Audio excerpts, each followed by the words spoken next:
Back for part 2 of Brandy Hall. Make sure, guys, to follow me, like, share, comment, do your thing. These are my visions. They are not facts. This is for discussion purposes only. I left off with her boyfriend, the fire captain, and her having a conversation surrounding illegal activities, how she didn't want to be part of it, and how he thought she was going to rat him out. I don't necessarily feel like he came to that conclusion on his own. There might have been words exchanged between her and him or a third party. I keep seeing that he had to take care of things. So this particular day, the two of them communicated so that he could fix things. And she was straight up not interested in having any sort of relationship, but she didn't want drama either. She decided to proceed to meet up with him. He came to her vehicle. They were talking by her car. He was trying to feel her out. She wasn't giving him what he wanted, and that made him angry. He said something to the effect of, "You better not say anything, bitch." And then she, being a firecracker herself,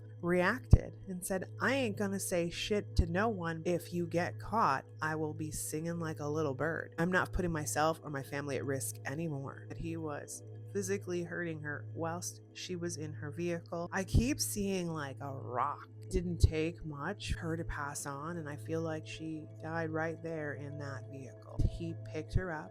He kind of left the car there for a brief while. Initially, I felt like she was in a pond.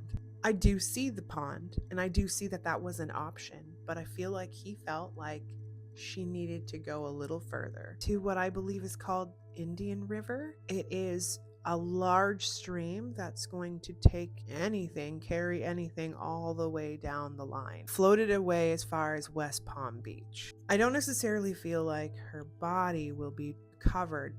The other piece of this that I keep feeling is that he weighed her down. He took something, like he put her in a trunk or just weighed her down in general. And then he came back, ran out of time, put the car in the water to kind of wipe away any sort of DNA there may have been. He knew exactly what to do. I feel like he's been involved in insurance frauds with vehicles before. I keep seeing a random vehicle. It looks like a black truck.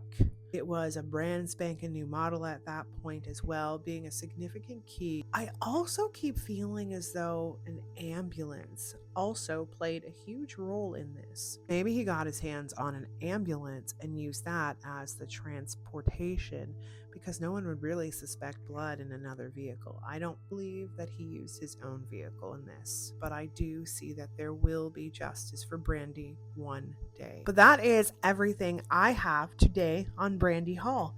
Let me know what case you'd like me to cover next.